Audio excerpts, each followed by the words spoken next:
আচ্ছা, একবার ভেবে দেখুন তো, যে মানুষটা আপনাকে ছোট থেকে শাসন করেছে, বকেছে, মেরেছে, একদিন হুট করে যদি আপনি জানতে পারেন আপনার হাসির পিছনে সব থেকে বড় অবদানটাই আসলে সেই মানুষটার, কেমন লাগবে বলুন তো? হ্যাঁ, আজ এমনই একটা ঘটনা আপনাদের শোনাবো। তো হ্যালো এভরিওয়ান, আমি হলাম আরশি আর আপনাদের সবাইকে স্বাগত বলো কি শুনতে চাও চ্যানেলে। আচ্ছা, ভিডিও শুরু করার আগে আমি দুটো কথা বলবো। ফার্স্ট, অনেক অনেক সরি গাইস, আমার শরীর খুব খারাপ ছিল, তাই গত দুটো রবিবার আমি ভিডিও আপলোড করতে পারিনি। Second, thank you so much. আমি কখনোই ভাবিনি যে তোমরা আমায় এত কমেন্ট করবে, কেন ভিডিও আসছে না, কেন আরশিদি তুমি কোথায় গেলে। কেউ তো কমেন্ট করেছে, আরশিদি তুমি কি পালিয়ে গেছো। তাদের সবাইকে জানিয়ে রাখি, না গাইস, আমার শরীরটা খুব খারাপ ছিল, আমি তাই ভিডিও দিতে পারিনি। আর হ্যাঁ, এই যে দুটো রবিবার আমি ভিডিও দিলাম না, এই দুটো ভিডিও আমি বুধবার না হলে বৃহস্পতিবার আগামী দিনে বা অন্য কোনো দিন নিশ্চয়ই আপলোড করব, কেমন? তো চলো আর বেশি কথা না বাড়িয়ে ভিডিওটা শুরু করা যাক। আজ আমাদেরকে ঘটনা পাঠিয়েছে অন্বেষা। অন্বেষা নিজেই নিজের ছদ্মনাম দিয়েছে। অন্বেষা লিখেছে, প্রিয় আরশি দিদি, কেমন আছো তুমি? অনেক ভেবেচিন্তে আজকে তোমায় একটা ঘটনা লিখব। প্রথমবার চিঠি লিখতে বসছি, কোনো ভুলভ্রান্তি হলে একটু ঠিক করে নিও। অন্বেষা লিখেছে, প্রিয় আরশি দিদি, আমি অন্বেষা। আজ আমি আমার এবং আমার দাদার একটা ঘটনা তোমায় লিখব। ছোটবেলা থেকেই আমার দাদার সাথে আমার একদম জমতো না। ও ছিল একটা রাগী, গম্ভীর আর রংচটা ছেলে, আর আমি ছিলাম ভীষণ চটপটে আর দুষ্টু একটা মেয়ে। আমার দাদা ছোটখাটো খুঁটিনাটি ব্যাপারে আমায় সবসময় বকাবকি করতো। পড়াশোনায় একটু ভুল হলে কত না ছাড় দিয়েছে, এমনকি বন্ধুদের সাথে বেশি গল্পও করতে দিত না। যখন সবে প্রথম কলেজে উঠলাম, একটা স্কুটির জন্য অনেক বায়না করলাম। বাবা রাজি হলেও আমার দাদা সোজাসুজি বারণ করে দিল। দাদা বলেছিল, আগে নিজের পায়ে দাঁড়া, তারপর এইসব স্কুটি টুটি হবে। আমার এত খারাপ লেগেছিল যে আমি সেই আগে আমার দাদার সাথে গত 3 বছর কথা বলিনি। দাদার বোন হয় একটু জেদ আমারও তো আছে, তাই না? তোমার অডিয়েন্সদের কাছে একটা প্রশ্ন। হ্যালো গাইস, আপনারাই বলুন, আমি 3 বছর কথা না বলে ঠিক করেছি না ভুল করেছি? তো তারপর আমি পড়াশোনা শেষ করলাম এবং একটা চাকরি পেলাম। বিশ্বাস করো আরশিদি, দাদার ওপর এতটাই রাগ ছিল আমার যে চাকরি পাওয়ার পরে দাদার সাথে কথা না বলেই আমি বাড়ি থেকে বেরিয়ে গেলাম অন্য শহরে চাকরির সূত্রে। দিন গেল, মাস গেল, একদিন বাড়ি ফিরে এলাম। ঘর বাড়িগুলো একটু পরিষ্কার করছিলাম। হঠাৎ আমার চোখে পড়ল দাদার ঘরে পুরনো কাঠের আলমারিটার নিচে একটা টিনের বক্স। ধুলো ঝেড়ে বক্সটা খুললাম। বক্সের ভিতরে একটা ছোট্ট ডায়েরি আর অনেকগুলো টাকা। ডায়েরিটা খুলে প্রথম পাতাটা পড়লাম। জানো দিদি, যখন ডায়েরিটা পড়ছিলাম তখনই বুঝতে পারলাম যে আমি কতটা ভুল ছিলাম।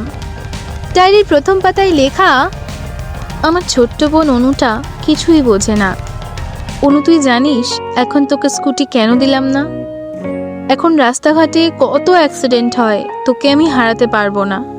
তুই বড় হ, আমার টিউশনির টাকা থেকে অল্প অল্প করে জমাচ্ছি, তোকে আমি নিজে স্কুটি কিনে দেব তোর জন্মদিনে। প্রথম লেখাটা পড়ার পরেই আমার চোখটা ঝাপসা হয়ে এলো। ডায়েরির আরেকটা পাতায় লেখা, আজ অনু ঘর ছেড়ে চলে গেল। আমার সাথে একবারও কথা বলল না। আমি তো আর ভালো হতে চাইনি ওর কাছে, আমি শুধু চেয়েছি ওর কোনো বিপদ না হোক। নিজের ভালোবাসা আমি প্রকাশ করতে পারি না। আমি রাগেই ঠিক আছি। আমার ছোট্ট বোন, তুমি যেখানেই থাকো অনেক ভালো থাকো। তোমার এই বড় দাদা তোমায় খুব ভালোবাসে। শেষ কথাগুলো পড়ার পর আমি আর নিজেকে ঠিক রাখতে পারলাম না, কান্নায় ভেঙে পড়লাম এবং ছুটে চলে গেলাম দাদার অফিসে। আমায় কাঁদতে দেখে দাদা খুব অবাক হলো। আমি জিজ্ঞাসা করলো, কি রে অনু, তুই কাঁদছিস কেন? এত বড় হয়ে গেলি, এখনো সেই কান্নাকাটি তোর গেল না? আমি ছুটে গিয়ে দাদাকে জড়িয়ে ধরলাম। কাঁদতে কাঁদতে বললাম, তুমি এত কেন খারাপ দাদা? আমায় আগে বলনি কেন যে তুমি আমায় এত ভালোবাসো? তুমি খুব খারাপ, খুব খারাপ।